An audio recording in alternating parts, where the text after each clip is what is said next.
Of all the strange things that have happened during the season, John, maybe the strangest is, well, just when Julius Randle was becoming the punching bag for all of Timberwolfdom, they win 5 straight games with him before he gets hurt, and then they bring him back on Monday night or Sunday night in Phoenix, and he looks great. Yeah, amazing, right? Probably the biggest lightning rod of this Timberwolves season has been Julius Randle. Number one, fair point to many observers who have watched Julius Randle play and the Timberwolves play. It has been a clunky fit at times. It hasn't been seamless. But you see Karl Anthony Towns putting up the numbers that he's putting up, and then you see sort of how disjointed it was early on with Julius Randle, and you're like, oh man, this was terrible. This guy's awful. Get him out of here. But I put up the numbers on X this morning. In January with Julius Randle, 10-6, a 119 offensive rating, which is 5th in the league, a 112.7 defensive rating, 10th in the league, 6.3 net rating, 4th in the league. In February without Randle, 5-8, 114.5 O rating, 15th. Defensive rating was 13th. Net rating was 1.2, was 10th. So there was a clear drop-off. Now, you can look at the schedule. You can also look at Ant missed a couple of those games. Rudy's been out a little bit. But I do think they missed Julius Randle. And we can get into a lot more of that in this show about what we saw from him in Phoenix and all of that. But bottom line is that, yes, they did need someone like Julius Randle back in the lineup. And I think he will make a difference for them down the stretch. Let's get more into that. DiVincenzo, Naz Reid, all the stuff, including Anthony Edwards and his technical fouls. This is the Jon Krawczynski Show. He's Jon Krawczynski from The Athletic. I'm Jim Suhan from the Star Tribune and TalkNorth.com. We're coming to you from the Aquarius Home Services Studios, and this show is presented to you by Giggly THC Beverages. We want you to know more about Aquarius Home Services. Scott for Aquarius Home Services, your independent authorized Kinetico dealer, bringing some spring magic to your water. Need a clear fix for your cloudy water? Ready to ditch dry, itchy skin, ugly rust stains, and spotty dishes that look like they lost a snowball fight? Schedule your free water analysis at AquariusHomeservices.com to learn how you can enjoy worry-free water and save up to 25% on a Kinetico whole home system. Aquarius, earning the right to be recommended.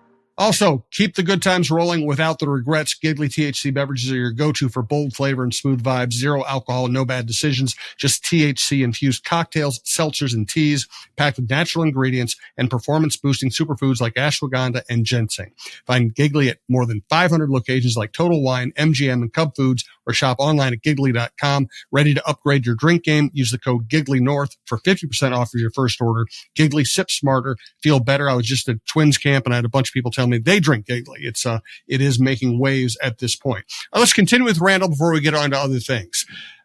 Not only did he play well against Phoenix, it didn't feel like there was as you referenced, the clunkiness, because he's had other productive games where you're like, okay, the final numbers were good, but you watch it, you're like, oh man, he's dribbling for 18 seconds. It felt like last night he moved the ball and was very decisive. Yeah, it was a great first impression coming back from the injury. I think first, one thing we want to say is Phoenix is about the ideal opponent to play for your first game back. They do not play any defense. You watch the Suns play. They hate playing with each other. There's nothing, good going on there with Phoenix. And so you come in and you play hard, and that's going to be enough to get you going on most nights against the Sun. That said, I thought, to your point, Jim, he was making much quicker decisions, whether it was shoot, pass, drive. It was going quicker. I think in the first half, you saw sort of exactly what you hope to get from Julius Randle, in that the offense was really struggling from a shooting standpoint. They shot 38% overall in the first half, but Julius Randle was 6 for 9 in that half and had 16 points of his 20 for the game. And so, that's what at best case scenario, that's what he does in terms of when your offense just is in mud, when it's not working, you give the ball to Julius Randle. He gets you a bucket just so that 6-point deficit doesn't become 10, doesn't become 12 and 15. So Randle really did a good job in that first half, especially, of stemming the tide and just kind of holding down the fort until some of the other guys got going. One of the things that we did see that is going to be part of the reacclimation process is he took 9 shots in the first half. Jaden McDaniels took 1. And so you look at that and you're like, well, okay, if Julius Randle's back, does that mean that Jaden McDaniels is going kind of back into just standing in the corner and being an ineffective offensive player like he was prior to Julius's injury? But to everyone's credit, McDaniels got going in the second half, 13 points, 9 shots in the second half, like really good stuff from McDaniels offensively as well. And so to me, that's the key, Jim, is like, can Randle still be the hub of the offense, but you get Naz Reid touches, you get McDaniels touches, you get Ant space. Like, there's a lot of things that have to happen around him, but having someone who can just go get you a bucket when you need it or make the pass to get you the open shot, that's valuable. And so I think that for missing whatever it was 13 games that he missed. They were 5-8 in that stretch. It was 13. So he came right back in. He played 34 minutes, and really did everything that you could have asked him to do in that first game. No doubt. It was impressive. DiVincenzo ends up becoming the first Wolves player ever to make 6 or more 3-pointers and have 5 steals. He also looked fantastic. I mean, when you talk about being shot out of a cannon after an injury, I mean, that's what Dante DiVincenzo has been since he got back into the lineup last week. He has not missed a beat at all. 8 for 13 from 3. Not only did you that superlative for the Wolves, Jim, he is the first player in NBA history to come off the bench, score 8 or hit at least 8 threes and have at least 5 steals. No one in the NBA history has ever done that. So that is a tribute not only to what he brings offensively, but I thought he was terrific defensively last night, making steals at the rim, challenging. He challenged KD at the rim on one layup and forced a miss. Like, he just was ridiculously good. He was 24 points plus 26 in 27 minutes. Just an incredible game from him. And we just see the element that the Wolves were missing at the point guard position when he was gone. Not only the floor spacing and the shooting that he brings, but he is also just an athletic, kind of dynamic playmaker, and he is a big, strong defender. And so when you put all those things together, I think that is going to help a lot for the Timberwolves going forward. Mike Conley, again, another tough game. And he was in the starting lineup one more time, but I cannot imagine that Dante is not going to be starting, on Tuesday against Philadelphia. They wanted to kind of limit his minutes a little bit with the toe injury, but he's played now in 3 games. I would imagine that minutes limit is lifting, and just get him out there in the starting lineup because they are not starting games well, and part of that is just Conley is not giving them much offensively at all. Whereas when Dante gets in there, the uptick in firepower is really, really noticeable. So we'll see how Chris Finch plays that going forward. But DiVincenzo has been really, really good on both ends so far in these 3 games since missing 19 with the toe. The toe looks good. He looks explosive. He looks like he can move around just great. And so you hope that holds up because they desperately need him and his contributions on both ends the rest of the way here. No doubt about it. So much more I want to get to. It's still a fascinating team. And I'll even ask John, what's going to have to happen for Wolves fans to feel good about the Towns trade by the end of the season. But for right now, we want to hear more about Princeton's Liquors. Princeton's Liquors in Maple Grove. Hey, you guys are all out there. You feel the sun getting brighter. You feel the weather warming up a little bit. And it just seems like kind of the type of atmosphere that you want. You say, hey, I'm going to stop at the liquor store, get something to drink on the way home, and sit out in the back patio while I'm grilling up some steaks or some chicken or something for dinner. Have a beer, have a glass of wine, have a cocktail, something like that. Go to Princeton's Liquors in Maple Grove. They have you covered on everything that you could want. Bourbon and craft beer are their specialties, but any kind of wine, spirits, anything you want, they will have you covered at Princeton's Liquors. Bill Princeton and the Princeton family have been in the liquor business in the North Metro for decades and decades and decades. They are a community company that supports us, so we want to support them. Bill Princeton also deeply embedded in the basketball community as a former Timberwolves and Lynx intern. He wore the Crunch costume back in the day. He's one of us. So go into Princeton's Liquors, grab yourself something on the way home from work, sit out on that back patio and enjoy this beautiful weather that is coming. We've been waiting all winter for it. And no better way to kick it off than with some good stuff to drink from Princeton's Liquors in Maple Grove. You know who else is a local company? TSR Injury Law. Now, they're not one of those. Listen, I travel a lot, and it's amazing how many national companies in their industry try to pretend they're local. TSR Injury Law is a local company. They're a Minnesota company. They made their bones winning cases for Minnesotans. So if you're ever injured, call 612-TSR-TIME, 612-TSR-TIME. Wave at the nozzle billboards. More importantly, if you're ever injured, you're going to want their particular kind of help. They will not charge you unless they win your case, and they win a lot of cases. 612-TSR-TIME. Thanks also to Royal Credit Union.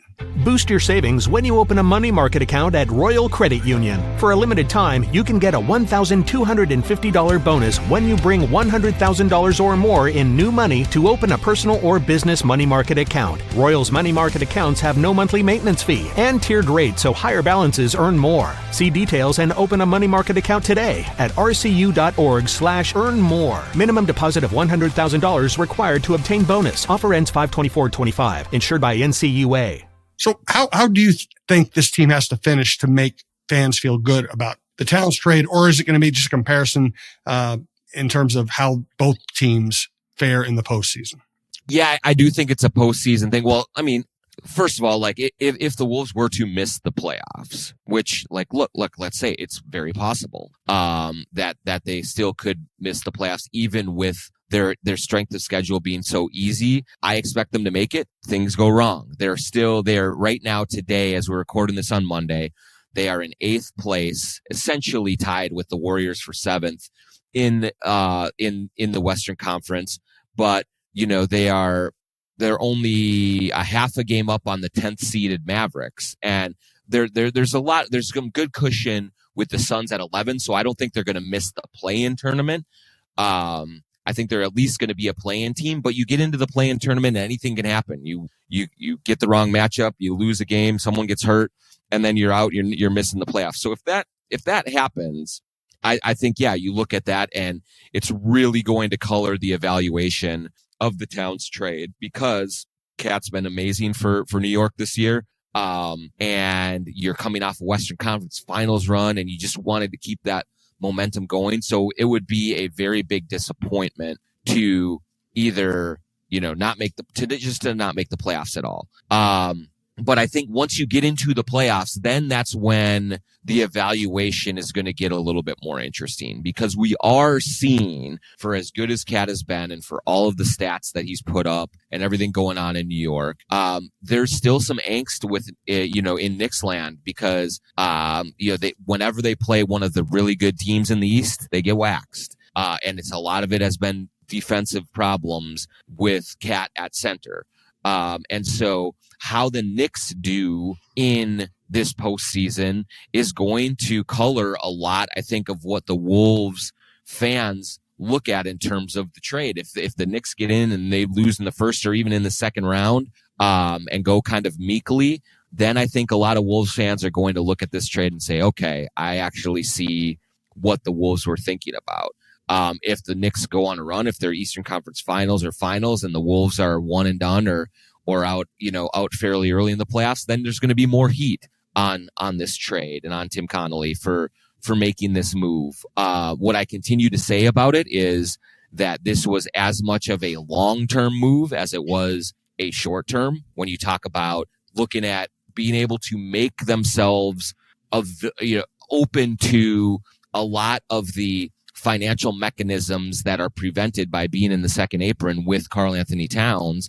They were looking 2, 3, 4, 5 years down the road to be able to better manage the roster around Anthony Edwards. So in some ways, you're not going to really be able to evaluate the trade until a few years down the road and see what both teams have done with it. But if the Knicks go further than the Wolves in the playoffs, especially if the Wolves are out early in the playoffs, there is going to be a lot of scrutiny and a lot of angst around how could you break up, the team that went to the Western Conference Finals that looked like they really enjoyed each other.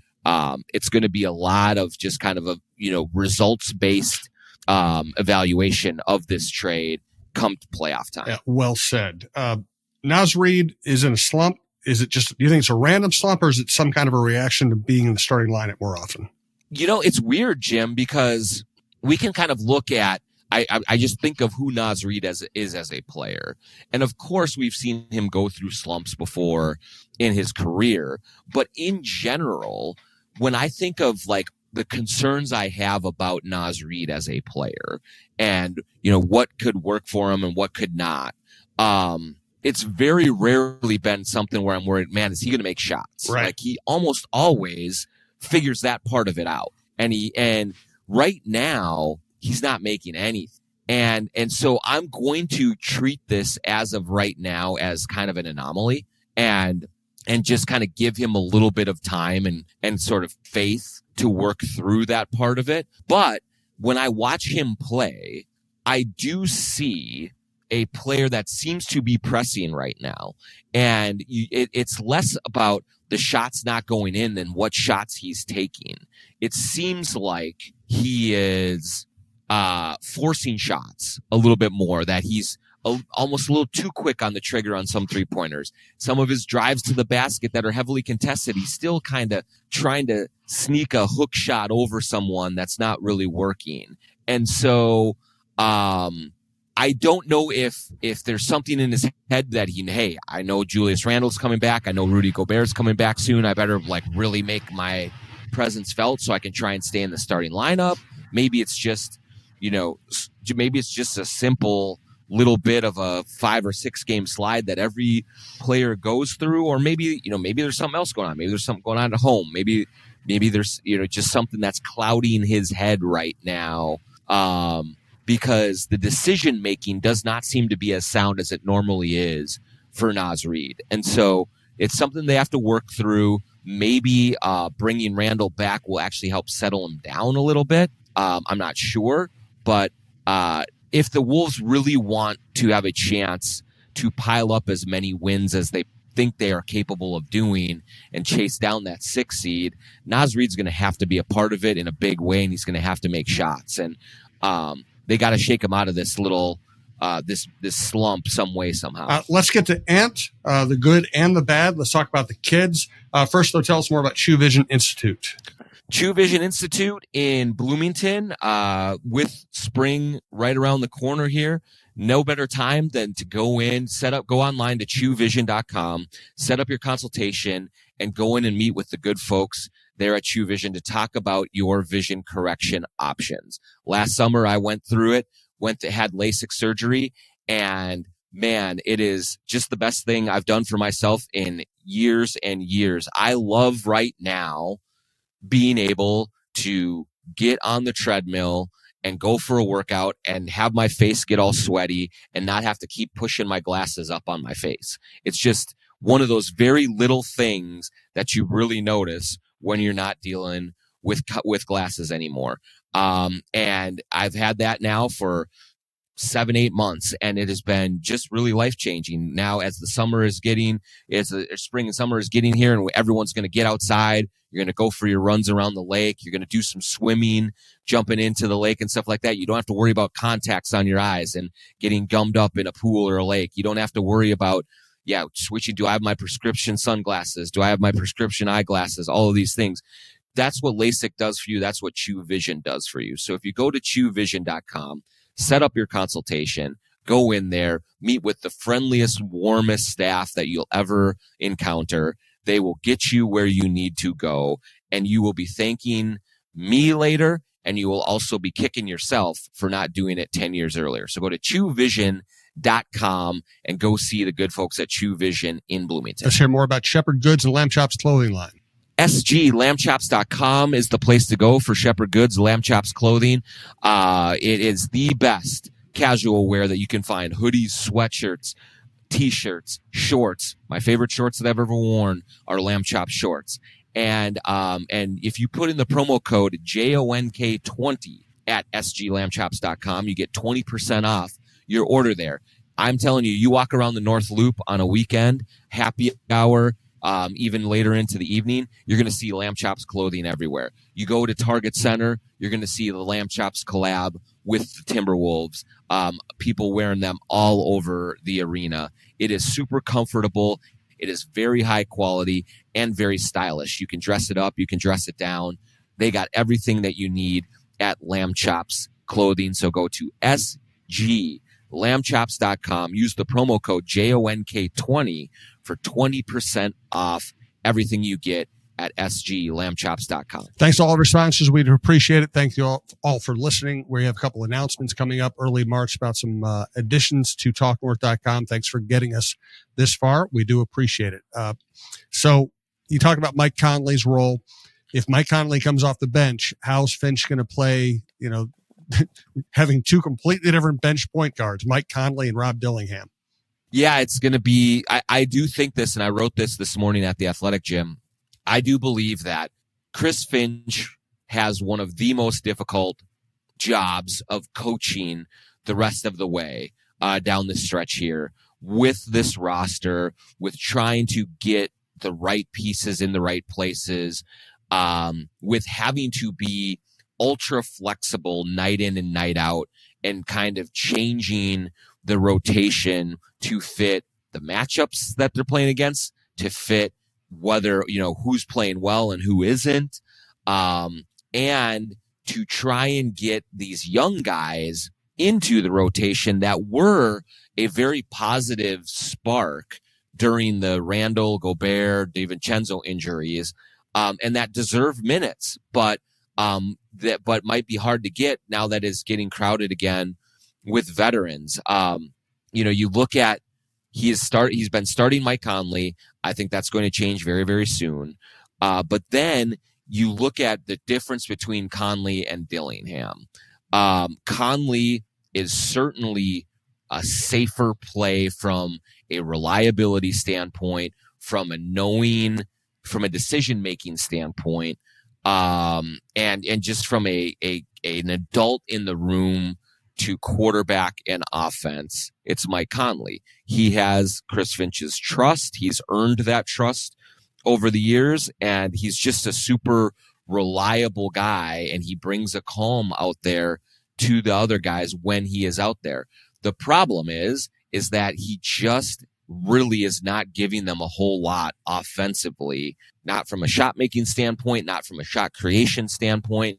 And Dillingham at his best brings that. He can run the pick and roll. He's dynamic. He's fast. He can get to the rim. He can knock down shots. He is more of an aggressive scorer. And he can get out in transition a lot better than Mike Conley can as well. And so you have that sort of carrot hanging right in front of you. But also, when you get a bad Rob Dillingham game, it's a really bad game. It's turnovers. It's missed shots. It's forcing things at the rim. It's not running the offense. It's missing defensive assignments.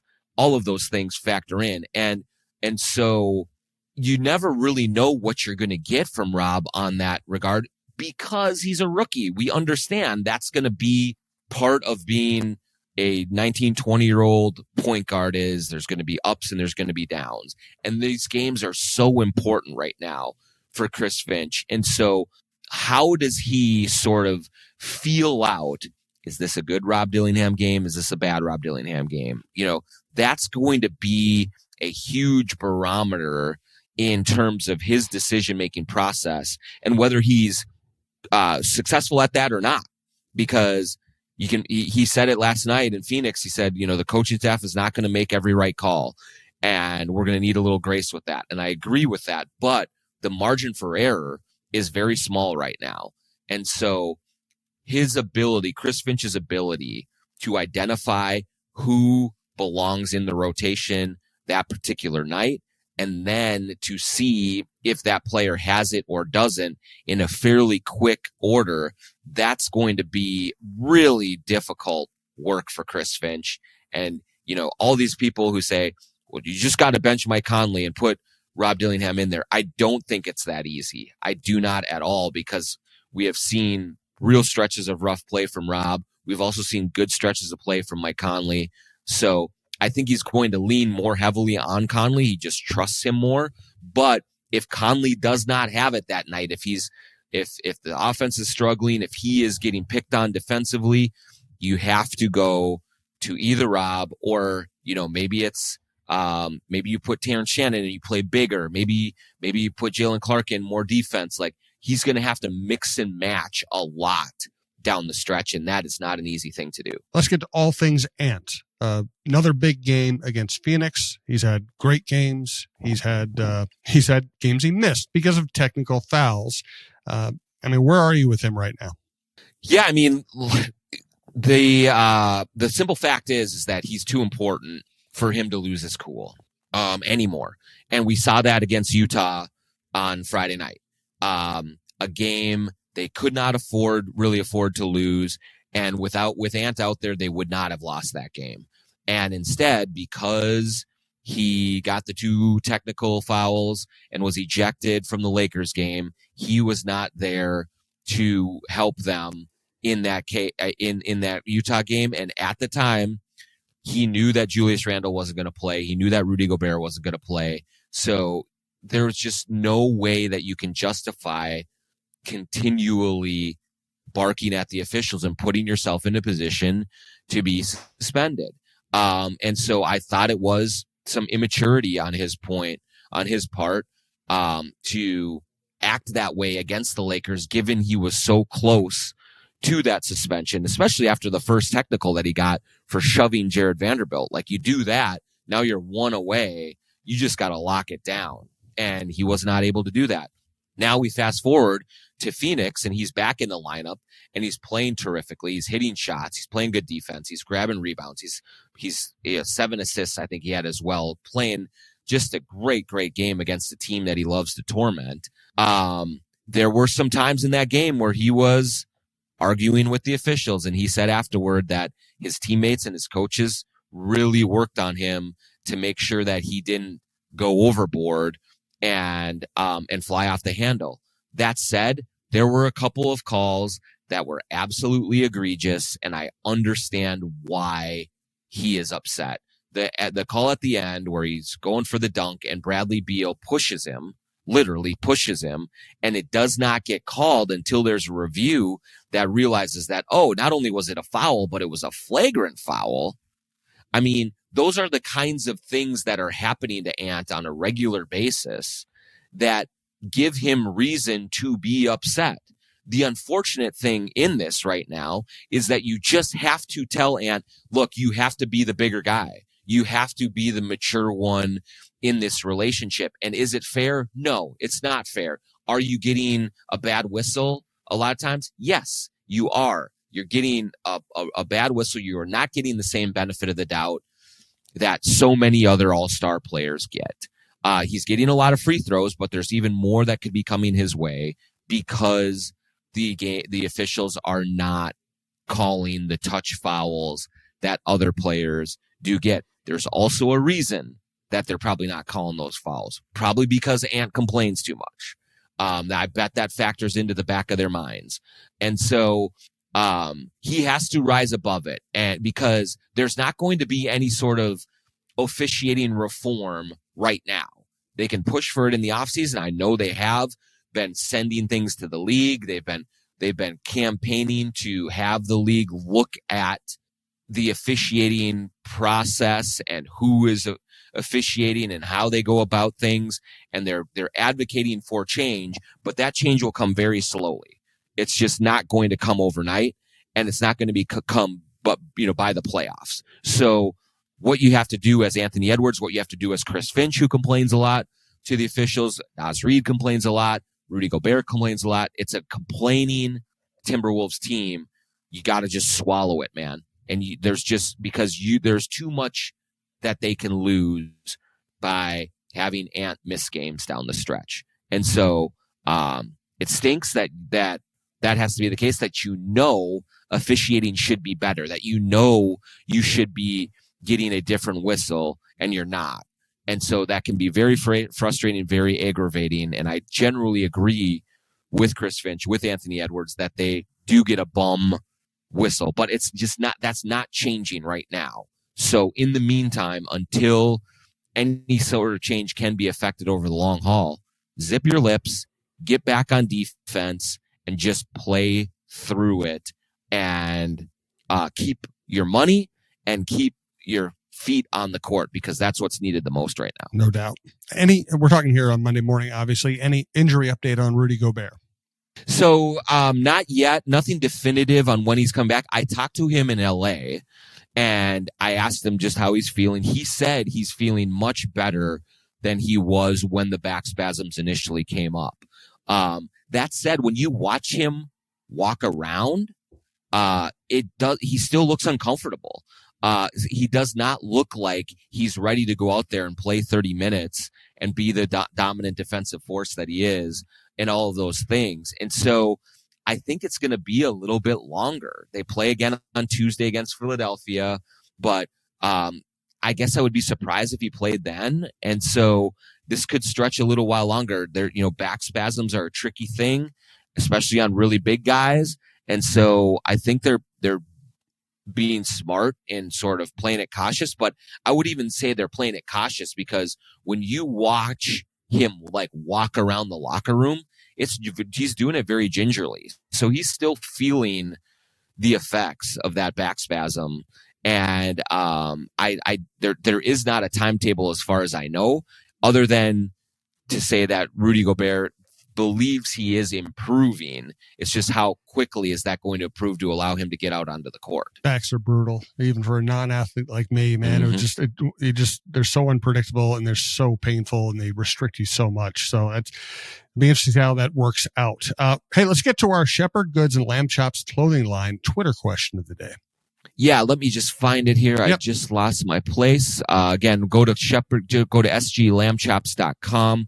JONK20 is the promo code, and you can get 20% off anything at Lamb Chops Clothing. But here it comes from Muppet the Dog, longtime follower and a big Wolves fan. When will Finch realize Conley needs to play less? Is it stubbornness, stupidity?